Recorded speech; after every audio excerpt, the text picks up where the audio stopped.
The following show contains adult content. It's not our intent to offend anyone, but we want to inform you that if you are a child under the age of 18 or get offended easily, this next show may not be for you. The content, opinions, and subject matter of these shows are solely the choice of your show hosts and their guests, and not those of the Entertainment Network or any affiliated stations. Any comments or inquiries should be directed to those show hosts. Thank you for listening.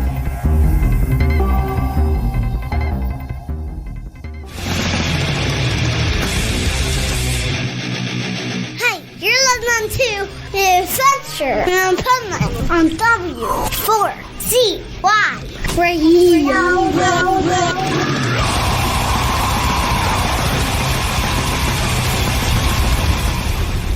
Wake up, America! It's time for the Adventures of Pipeman on W4CY.com, West Palm Beach's #1 internet radio station. Here's your host, the Pipeman.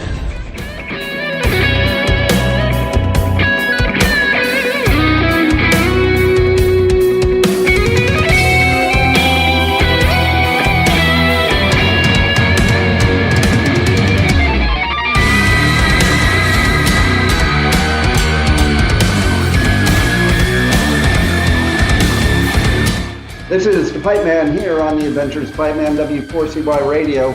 Super excited about our next guest. When I got the email from the publicist and I saw there was going to be new music by this amazing musician, I had to immediately, and you can ask John, I immediately emailed, like, is he doing interviews? And so here we are. Bumblefoot, how are you? Good, man. Very good. Oh, man. Happy 2025. I know. Here we are, 2025. Badass new music that you have. And I want to tell you right off the bat what I love most about it is two things. One is listening to every song. It's not like listening to the same song over and over again. They're all different, blending different genres, and I dig that because, like, I'm a metalhead, but people think outside the metal world that we only listen to metal. No, metalheads are the most diverse and intelligent and everything. No, fuck no. Right? No doubt, no doubt. And then here's the other thing I love. Okay, so you are a shredder that doesn't sound like a shredder. And let me define that. That goes along with the same song over and over again. You see, there's a lot of shredders out there that they just play the same shred over and over and over again. And it's really good. And I hope it's really good if you're playing it over and over again. But when I listen to you on guitar, I'm like, yeah, it's a really good thing I quit playing guitar and realized I suck. Because this guy, man, like, he could do things I would never even be able to think of doing on the guitar. Like, it's amazing. Even with, like, let's talk about your fretless guitar playing. That's that. Yes. Let's talk about it. I love it. I love it. Thank you. Thank you very much. So there's this company from France, Vigier, Vigier. They were around from 1980 till last year. Patrice, the head of the company, has decided to stop making guitars, which is a shame because he makes wonderful, wonderful guitars. And I've been playing them for 28 years now. I just love what they do, what they make. You play better when you play on their necks. They just feel really good on the hands. And they made these metal neck fretless guitars. And I remember we started working together in 97. And 1998, we went to the NAMM show, the big music convention together. Yeah. And I saw these, they didn't have double necks or anything. This was our own creation, this thing. They just had fretless, and I saw it.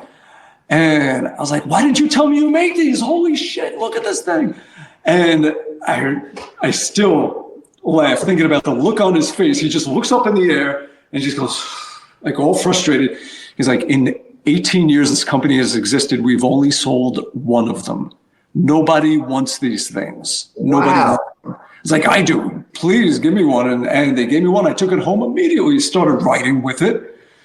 And it became more and more a part of what I do, to the point that I was using fretless so much that, and I would use it in the same song where I would be switching back and forth, that I really needed something where I could access both quickly. And I thought about retractable frets, thought about a flippable dual-sided neck that's fretless on the other side, like all kinds of ideas. And this just seemed the most practical to do that. Plus, with it, I could even play on two necks at once if I need to. And it's just, there are less limitations with it. I can have two different tunings, which I do a lot. I have this one drop D, and this one down low. And yeah, so started making these in 2009, and this is my weapon of choice. This is my everything guitar. I love it. And see, you know, if I knew about that when I was playing guitar as a teenager, I think I might have kept playing, because that was the biggest problem I always had. The frets always got in the way. I was clumsy with the frets. And then, you know, you would have that terrible sound when you're not having your fingers positioned right. With this thing, it's more like playing slide. Now, when people are playing slide, you have this, and just. And if you have a different tuning, then you could maybe get some more stuff out of it. Let's see.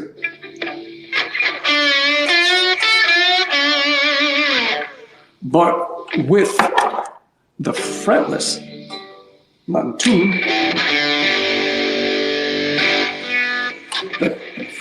you can do all the same stuff, but you don't have to stay like this, which is one finger moving that way.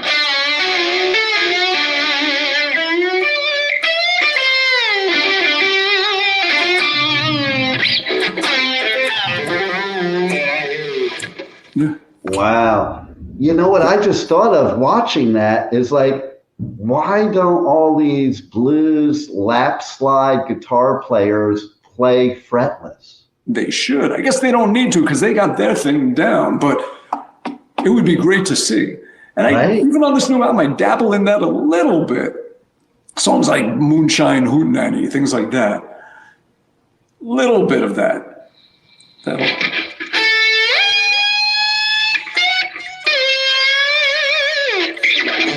That whole.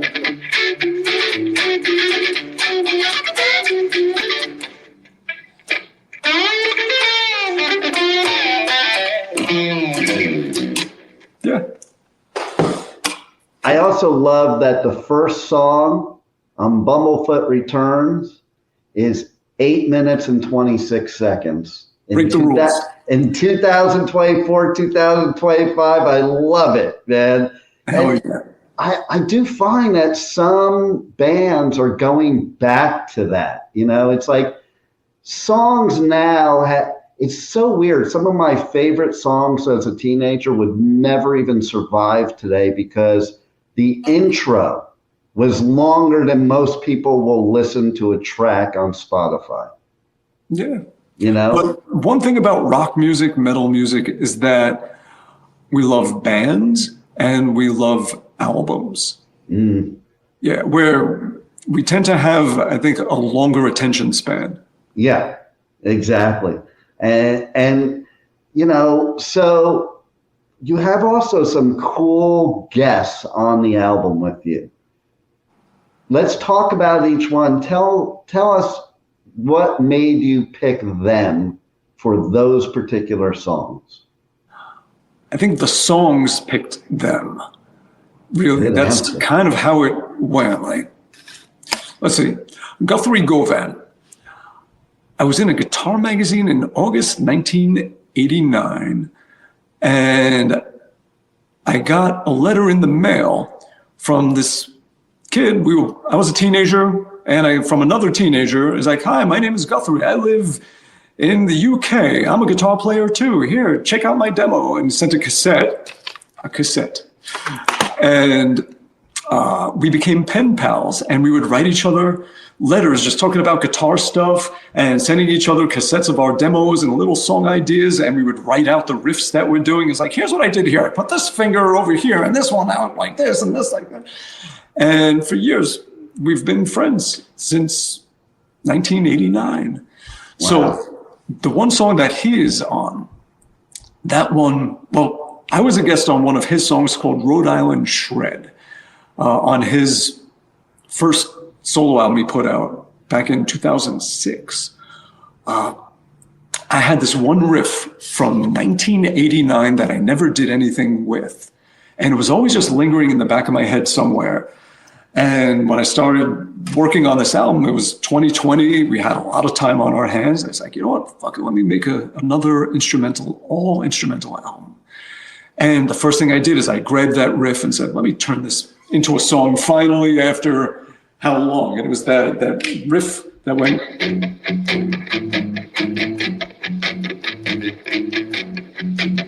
So I took that riff and just expanded on it and turned it into a whole song, built it up. And I was like, well, that riff was right around the same time that I met Guthrie. And I'm picturing the solo section where there's like trade-offs of something, like different rounds of it happening. So he would be perfect for it. It's like that moment in time that he was a part of and this riff was a part of and this song was a part of. Let's finish it off the way it started. And so he laid down solos in that. We traded back and forth in that song. The Brian May song. Now that one, I just had this song and I wrote it, and at the end of it, when there were the sections where solos could go, and I'm sitting back and hearing what this song has become, and it's like, this song is just crying out, it's begging, it's pleading for Brian May, like his spirit, his sound, what he brings to music. Like this song would not be complete. It would not be all it could be if he wasn't on there. It was like the song became this song, and it was just like, this is a match for him. Let me ask him. And he threw down a solo. The song The Thread, I want to mention that before I mention the Steve Vai song. The Thread, I started writing a song. There is an email thread that I've been part of for like 10 years where a bunch of guitar friends were all on it. And we just talk about random shit, whatever. Almost every day we're talking. And pretty much sometimes, 10 times a day, just all talking about whatever, random things. And I was writing this song, and I knew like the melody it seemed too familiar. It's like, I know I stole this from somewhere and I don't know where. I can't place it. I couldn't have come up with this melody. It's something else and I don't know what. So I asked them, I was like, check this out. What is this? What did I steal this from? And most of the guys are like, oh, no. I mean, it sounds kind of, like it's been done before, but it's not. I don't hear anything exactly. And then someone on the thread said, oh, wait a minute. That kind of where the chords go and the way it ends, the last couple of notes of each phrase of it, that's a Gary Moore song. Yeah, I was like, oh, shit, it is. That's what it is. So, okay. It was the one, Parisian Walkways, where he did his kind of version of that. And so back to the drawing board, I changed the chords, I changed the melody and restructured it and came up with something new. And then I showed it to my thread mates and said, what do you think of this? And they're like, oh, perfect. It sounds more like you, and it hasn't been heard before. It's different. It's definitely, that works. But when that first break comes, like you're jumping right into crazy shit, pace it, maybe do something else there and then go to that crazy riff. And so really that song was guided by my thread mates to become what it became. So I named it after him. I called it The Thread, which is what we call it, The Thread. Nice. and Steve Vai is on the thread. So when I was making the song Monstruoso, and I'm picturing all these songs, I'm picturing all kinds of stuff in my head. Like, it's almost like I'm writing soundtracks to things that I'm either experiencing or just feeling, seeing, whatever it is. So I was picturing like the old 60s, 70s Japanese horror movies, the monster movies, the old Godzilla movies, Rodan, Mothra, all of them. And just the sound of like that dubstep growling keyboard making all those noises, Monstruoso. And that's the name of that monster, Monstruoso. And then after it like breaks down and it goes into that whole kind of clean middle thing, and then suddenly kicks back in out of nowhere, bang. I needed, it was calling for something alien-like, sounds that a guitar does not make. And I was like, there's only one guy that can do that. Yeah. Make sounds that a guitar cannot make. And so I asked Steve, I was like, you want to throw down? And he's like, yeah. So he threw down the solo. So it's almost like after the songs became what they were. Yeah. That's when it was like, all right, there is a match for these songs that I didn't want a lot of guests or anything. I kept it down to a minimum. All these songs that seemed like they could really use that cherry on top that only that person can give. Something I can't give that only they could in that way. So I asked, and they did it. Yeah.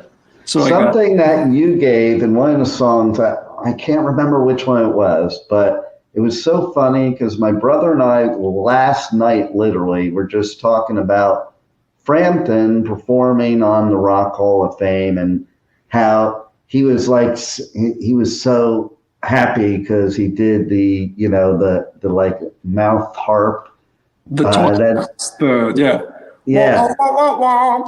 And there was one part of the song, and I'm sure that you're using your fretless guitar, that immediately when I heard it, I was like, wow, he's doing it on the guitar.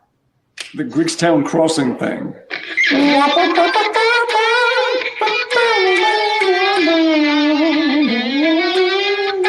That's it.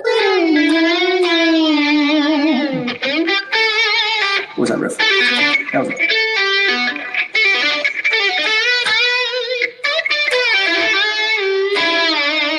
Yeah, and I was using a talk box, the thing where you have that tube to a microphone. Yeah. You put the guitar into it. It has a speaker that just is all encapsulated except for the tube. So all the sound gets pushed through the tube into your mouth where it resonates in your mouth and the microphone picks it up. So that's what that is, the talk box. Nice. All the great stuff, everything from wow. Living on a Prayer to Joe Walsh to, of course, Frampton. Feel like I do. Yeah, everything. So it was that kind of song. And that's the one person that didn't do it is when I made that song, that's what I imagined for that song was either like Frampton or Joe Walsh. Wow. And I did reach out to Joe Walsh and asked him if he would lay something down, and he heard the song and he said that he felt like the song was already done. It didn't need him. Wow. Well, that's a huge compliment, right? I was like, well, actually, like this solo section, that's for you. But I was like, once someone says no, I'm not going to try and change their mind. I'm not going to do that. If he wasn't doing it, then I'm not going to come back and say, well, no, it's not done. You need to, it's just like, thank you for listening, Yeah. And then I did something that I pictured them doing, Frampton or Walsh, that kind of thing. And that's what I did. I did the talk box with the fretless. Wow. Yes. I love it. I love it. And so the album drops on the 24th of this month, January 24th. Very cool. Where do you recommend people go to get the album when it drops? Or can they pre-save it now or something like that? There are plenty of options. First, you go to bumblefoot.com and you can get vinyl, which I wanted it to have a ton of art. What I loved about vinyl as a kid is just all the things, whether it was a spinning wheel of Zep 3 or like anything that just, it was art. It was something you held in your hands and it was interesting. Yeah. So what I did is it's 2 discs, gatefold, art, sleeves, full images, artwork on both sides of both sleeves. But the second disc is a UV art pressing. It has artwork on the 4th side and it's clear. So it's like a clear whitish disc with artwork on the 4th side. Nice. So it has like the spaceship and all the different things from the album art on there. So as you're listening to side 3, you're seeing the art from side 4 and the ship spinning and moving and everything on it. And if you just put on side 4, you have the artwork directly there and all of that. For the CD, it opens up, same thing. You have in this pocket CD, and in this one is a booklet, but it's not stapled. It unfolds into like a big square. So you have the big art there too. Nice. On one side, another picture on the other side. And then you have this thing where, I haven't opened this yet, but it unravels into like a big long strip of artwork on both sides. Wow. Yeah, like this is what we loved about physical stuff. I'm not going to cheap out on that. I always say the kids today, they're missing out, man. Listen, those kids, yeah. I can't believe we've gotten to this point to say that too, but like the artwork back then is how you decided to buy an album or a cassette because you couldn't hear it. Most of the bands I like didn't play on the radio. Uh-oh. I'm back. Yeah, most of the stuff, they didn't play it on the radio that I listened to, so you just had to take a shot, and you usually took a shot you looked at an album cover and like, wow, that looks cool. We browsed the record store, we saw an Iron Maiden album, it was like, this looks badass. You take it home and you're glad you got it. And then you go back and you get the rest of it. I would sit there with my headphones on and listen to the whole album like over and over again with all the artwork, the lyrics, look at everything. It's like a full sensory experience, not this, I'll listen a few seconds. Okay, next, So I think you miss out on so much. That's the thing. That's one thing that I wanted to do with this release is I wanted it to be more for the senses, more of an experience than just putting something on Shitify, So, I mean, it's on there too. It's on anywhere you want to stream. You can download it too. There's on Bandcamp and all of that. But my first album was on cassette 30 years ago. I was like, fuck it. I'm putting this out on cassette. Hey, listen. For the people that still collect these or someone that just wants an interesting old retro merch item, cassette, why the fuck not? I have a retro phonograph here that has not only for albums, but for cassettes and CDs. Nice. And does it have 8-track? I wish, man. Right? Listen, I used to listen to Blizzard of Oz on 8-track, and you would have to, first of all, you'd have to take the little matchbook and put it underneath, or else it was really slow. And then Mr. Crowley would like fade out in the second track and then fade back in the third track. Oh, man. I had 2 albums on 8-track that I would listen to until they snapped.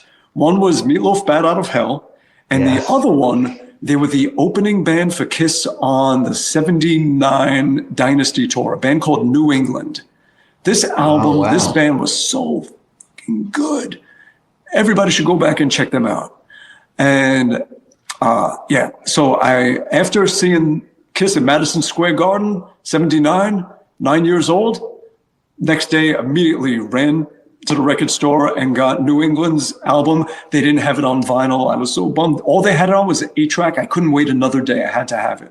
Wow. So I got it on 8-track. And I listened to that thing to death. Yeah.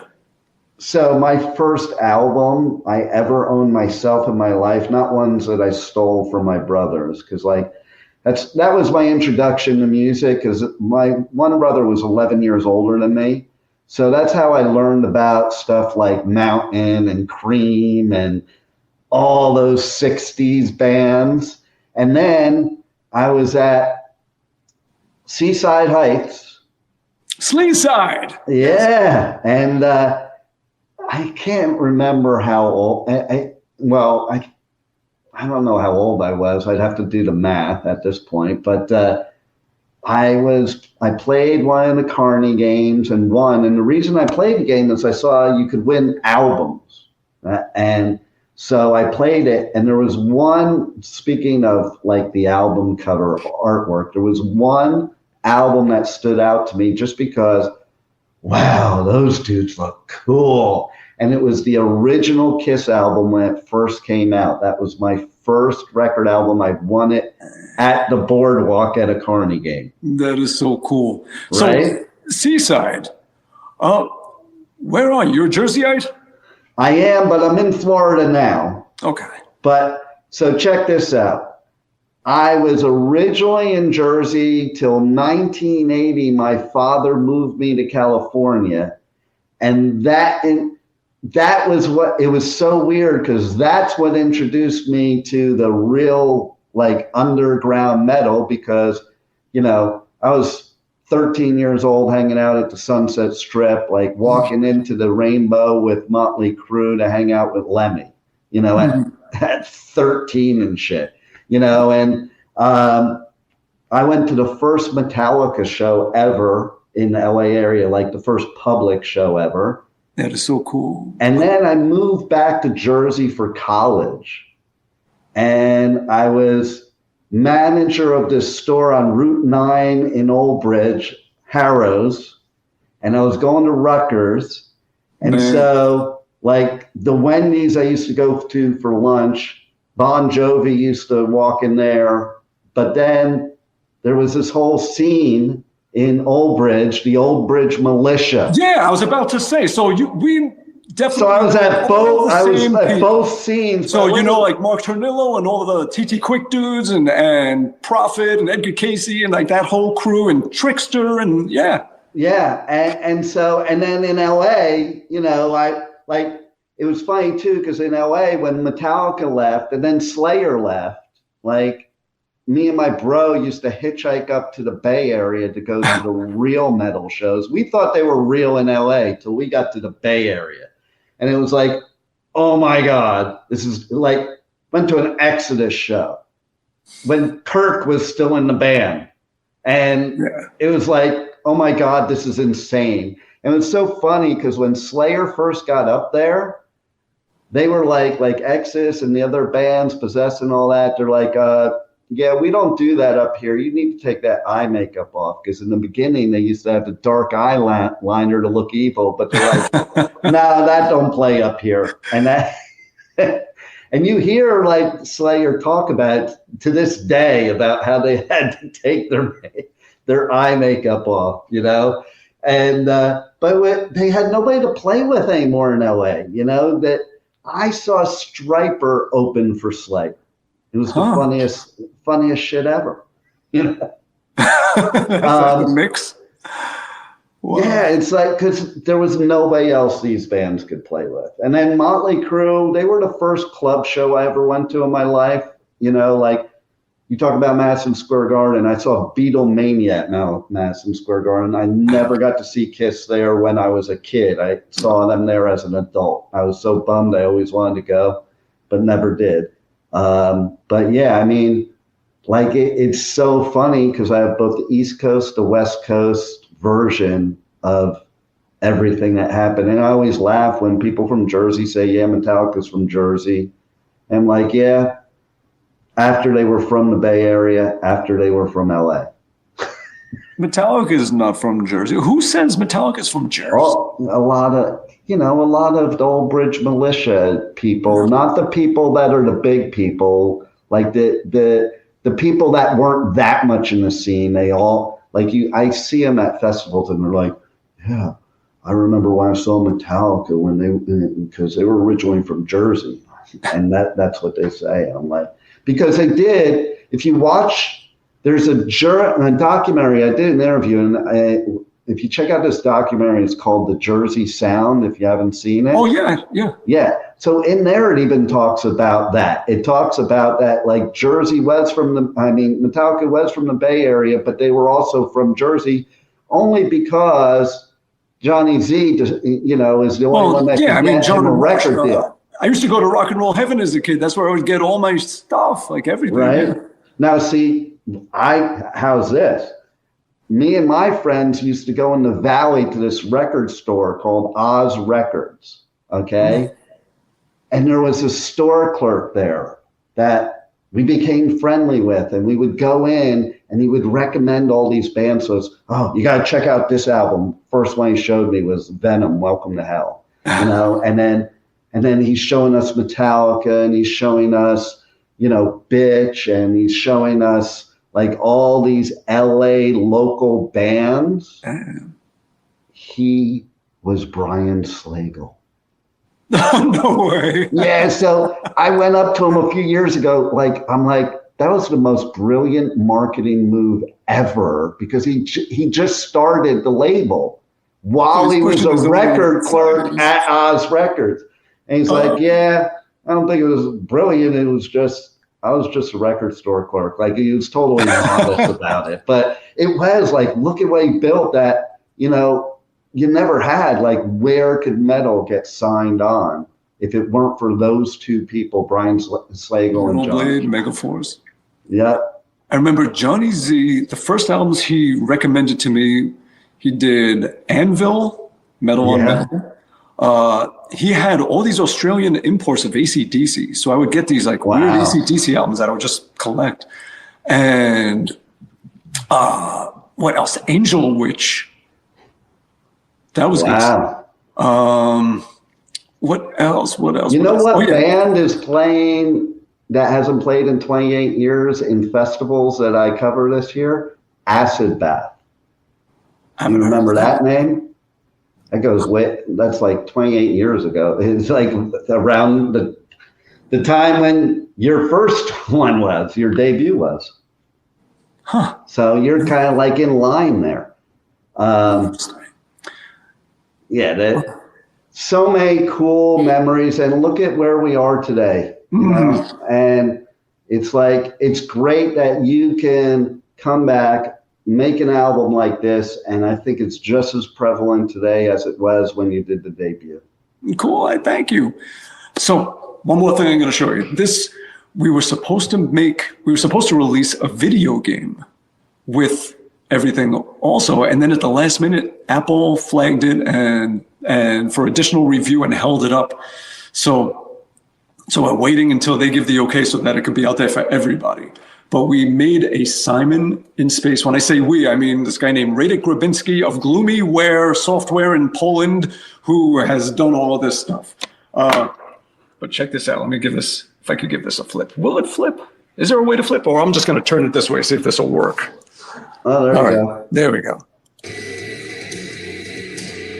So it's another way to experience the album, the songs, the music is there's the little spaceship guy from the thing, and it plays the songs, it plays the music, and it's like an old retro. It looks like asteroids. Yeah, it's like one of those old space shooter games from. Yeah. Then this thing starts shooting at you. Good. Get the coin, and this one, you motherfucker. Hang on. Yeah, get your coin now. These guys, all right. Get them. And they're shooting back.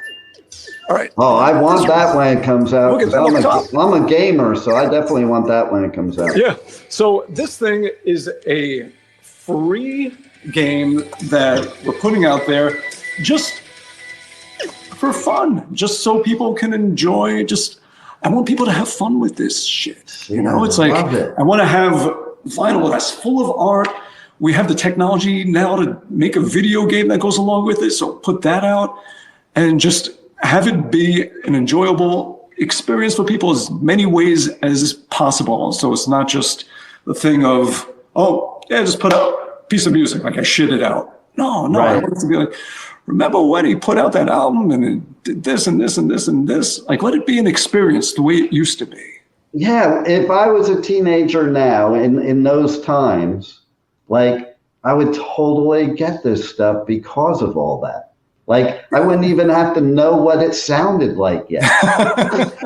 And you usually didn't. So, but it usually came out okay, you know? So that's what counts. And well, can you tell everybody how they can also reach out to you on the web, on socials, on your merch store? Because you have a killer merch store. Oh, thank you. Yeah, that's a good friend of mine, Jason Leckberg. He made that happen. He's got this company, and he works with a lot of bands. He works with Guar, he works with Steel Panther, and he does great stuff. He got me organized and functional and made that web store and the website and everything. So yes, bumblefoot.com.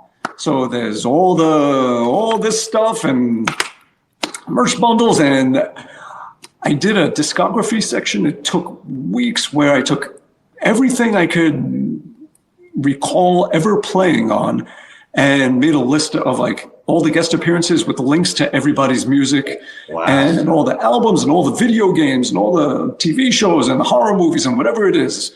So a really good discography section, a lot of music and other people's music to check out. Like the produced by section has a lot of interesting artists on there. Yeah, got all the merch there. Now Deco Records, Deco Entertainment, teamed up with them where they're going to handle all the physical retail stuff. So if you go to Newberry Comics or Amoeba and you say, hey, do you have the Bumblefoot vinyl? They can say, no, but I can get it for you. And thanks to Deco, it's going to be available. I love it. And they are, I think they have a partnership with Cargo Records in the UK. So people in the UK and Europe should be able to get it from them. So that's pretty much it. Go to bumblefoot.com, go to decoentertainment.com, and you can get a whole lot of Bumble stuff. Yeah. Nice. It is. I went there and it's like, wow, there is a lot of cool stuff there. Pet balls. And that's the way you have to support artists nowadays, okay? It's not like the old days, buy their merch. If they don't buy your merch, they can't watch my show. Well, yeah, it's true. Like these days, it is a direct relationship, artists and fans. Yeah. And the artists, they make the music. And if the fans value what they're doing and like what they're doing, they're going to give their support. Absolutely. And it's this beautiful, just direct symbiotic relationship. It's nice. Absolutely. Not a lot of middlemen anymore. Yeah. There you go. And shouldn't have one ever. And, you're giving us such great therapy, not just music, therapy, that, I think it's just in kind, symbiotic to, support. And it's better off to support directly to the artist. Very cool. Well, you rock, literally. This album definitely rocks. Like it is, to me, it's like one of those albums you could just sit there and listen to and escape all your reality and listen to it over and over again. And it takes you on different journeys. The best way I could describe it, I don't mean sound-wise, but that same feeling is like Dark Side of the Moon. Oh, wow. Thank you. Shit. Thank you so much. Hey, my pleasure. And thank you for making us great music for, a lifetime. Does that blow your mind or what? Blows my mind that I'm 55 years old now. I know. You know what? I'm 58. Yeah, we're from the same world. We are. Right? But 4 the funny kids, thing is that 8 grandkids. Like I have 8 grandkids. Damn. I have taken my kids and my grandkids into their first mosh pits ever. Oh, that is so cool. Right? How old were they? My son, I'm trying to think how old he was. He was probably like 8 or 9. Yeah, I'm picturing like little kids, little elbows. We were at Tattoo the Earth tour with Metallica and Slipknot. It was at Giants Stadium. And Slipknot was about to come on. And so I kind of explained to him what was going to happen. Like, we were front and center. And I was like, listen, people are going to start shoving you. Don't get mad. Just go with it. It's not about hurting or maiming anybody. It's just about getting all your crap out and having a good time. And so when they first came on and it first started, I saw he was getting pissed for a second. He was about to like knock somebody out. And I was just like, chill out, relax, just, shove them back. Next thing you know, like 30 seconds later, grin ear to ear. I'm like, the baton has been passed.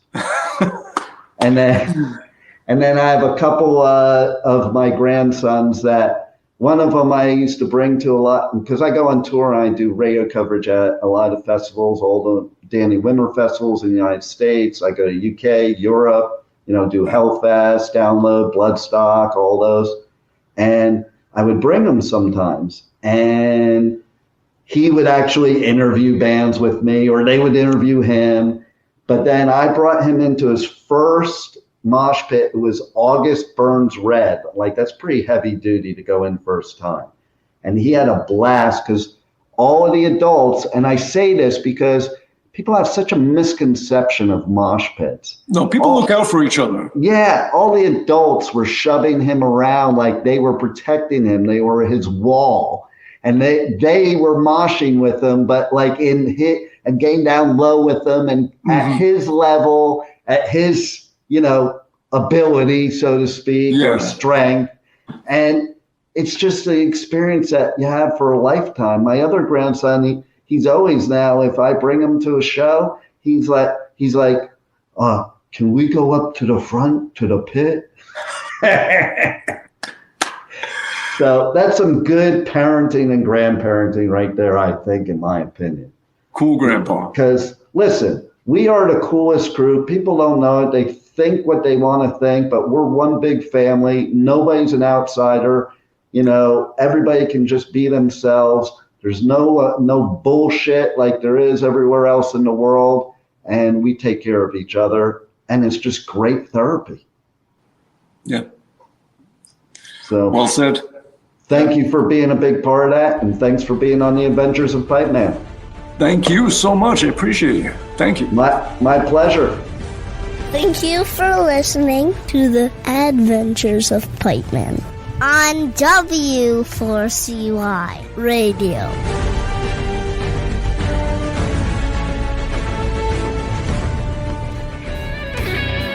Hello, everybody. This is Ron BUMBLEFOOT Thal, and you're listening to the Pipeman on W4CY Radio.